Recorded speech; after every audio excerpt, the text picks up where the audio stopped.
How's everyone doing? I am Rich CELENZA. Thanks for checking out the Rich CELENZA show. So what I'm going to talk about is people having the misconception of what fighting really is. And I've done other podcasts on, a lot of guys liking to fight. And I tell them, if you like fighting, get paid for it. I'm just telling you, I was somebody in my youth who loved fighting. I not only liked fighting on the streets, I loved wrestling. I was a horrible boxer, but I boxed. And, I just like that. I like the excitement of it. But like the famous saying goes, a lot of times, no one ever wins a fight. Most likely, both people get hurt. A lot of times, somebody's going to get arrested. Also, somebody may get sued. You have all these different components in there. But I still see a lot of people at all ages. It's unbelievable. I just heard, not long ago of somebody wanting to fight somebody. They're in their late 50s. Somebody regarding a relationship, ex-husbands and wives and all that type of shit, still mad at each other, wanting to fight, a couple guys. I'm thinking, are they crazy? Are they literally mentally ill sometimes? Because one is they don't realize, their age. Number two, maybe the shape they're in. Even if they're in great shape. Number three, they may be a great fighter. I don't know. But what are you really going to get out of fighting somebody? You have to look at a lot of times. But here's the reality, I think, is what I'm going to say more than anything. The misconception of fighting is, especially if you haven't been in a fight for a long time, or you've never been in a fight, or you may have been in a fight and the last time it was, let's face it, you were in your teens, or maybe you got bullied or you bullied somebody, but you haven't really been in a real fight, let's say in the streets. It could be in a bar, it could be in a gym, it could be anywhere, right? It could be at work, I'm just saying. The thing is that a lot of men and women have to understand is a lot of damage can happen from a fight, physically, I'm telling you, and mentally. Not only if you win, I know you think a lot of times, if I fight this person and I win, I'm going to feel a certain way. As you age, you may feel bad about what you do. A lot of people think, oh, after that person, I'm going to beat the shit out of them. You may put damage on this person where it could change their life forever. You can break something. You can brain damage. You could send them to the hospital, ICU. You can the emergency room. You also may end up in a very bad situation, getting your teeth knocked out. You can break your hand. All these things that I think people really don't understand what happens when fights go down a lot of times and the damage they can give someone or receive. And as we age or we get bigger, I'm just saying, I think a lot of us too think like we're teenagers again or like when we're younger.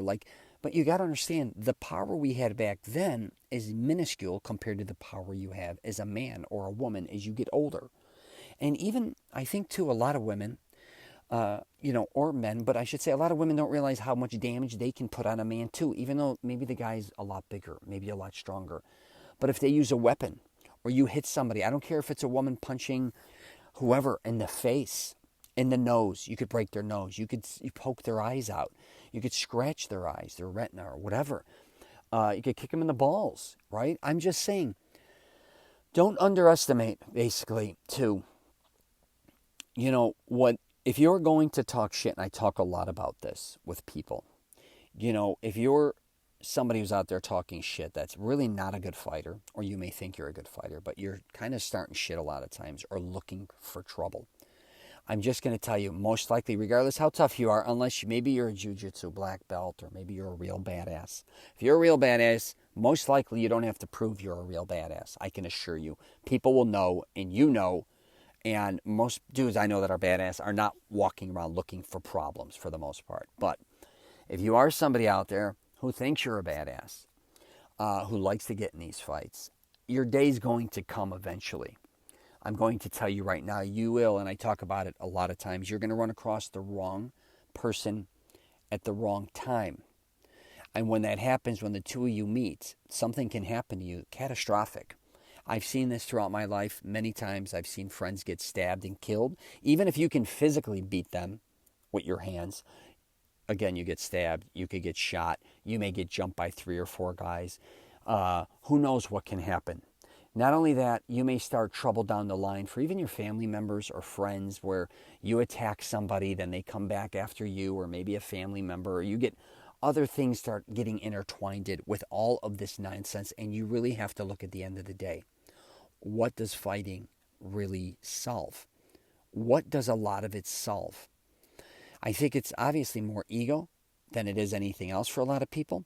And I do believe, and I've heard this throughout my life, and I've seen it, where if you take the audience out of the equation, so if you're at a bar or nightclub and two guys are talking shit, take them two and just put them in the back alley by themselves. I've discussed this. Most likely they're not going to fight. Most likely, unless somebody, really is really upset or something. They will work through it. But it's the audience. They want to prove to the other people how tough they are, or all those type of things. But I just want people to really, this is almost like a reminder again when I do these podcasts, because I even see sometimes in my gym or just other people in general getting very lippy with people, especially being out during COVID. If they got to wear a mask, they don't wear a mask, or arguing over politics, or all these different types of things where it starts escalating more and more and more. You may see it too on TikTok, Instagram, on the media, or, the news, where you're seeing people a lot of times being shot. No, none of this shit, I should say most of the things you end up fighting over or arguing over or screaming over is not worth it. I'm just telling you, that doesn't mean you're supposed to be a pushover or somebody, you can't argue to a certain degree. But when it comes to hurting someone physically, I'm just telling you, pay very close attention to this, because not only may you hurt them, that could damage them for the rest of your life, you may end up damaged. And people truly, really underestimate when you get in a fight. You may throw your back out again. You may hurt your hand. You may hurt your neck. You may break I don't know, anything. But a lot of times that shit doesn't go away. Don't think you're 20 years old and you're going to heal up very nicely. Something may go down again where you are never the same person again. And just like I talk a lot of times about injuries in a gym, the last thing I want to ever do is get injured in the gym. The last thing I want to do at this point in my life is injure my body outside of the gym. So just something to really think about. But please do not hurt yourself or others unless it's a last resort. At least that's my 2 cents. Got any questions or comments, please feel free to hit me up. I'm at richcelenza.com, and I will officially wrap it up with this. I talk about it a lot of times. Guys out there, if you do not know how to fight whatsoever or hold your own, or you don't have really that much strength, try to do something, learn something where you can not only protect yourself, because a lot of times you may not want to fight, but somebody is on the attack towards you. Could be a man or a woman. You just got to learn how to protect yourself and who you're with as well. That doesn't mean, again, you have to go out and be a black belt. Doesn't mean you have to go out and be a jiu-jitsu master. What I'm saying is try to learn some tactics to protect yourself. That's all, to build a little confidence and understand if something goes down, it's not just about the fight. It's how to prevent the fight, okay, and how to maybe block certain things so you don't get hurt. It's not always about having to attack. So these are just things you can learn that I've learned throughout my life. And believe me, I am no badass. The fighting days, like I said, are over. I want to, and believe me, I do get upset a lot of times if I'm driving like anybody else, or people get mad. But the last thing I ever want to do is hurt others. All right? All right, take care, and I wish everyone the best.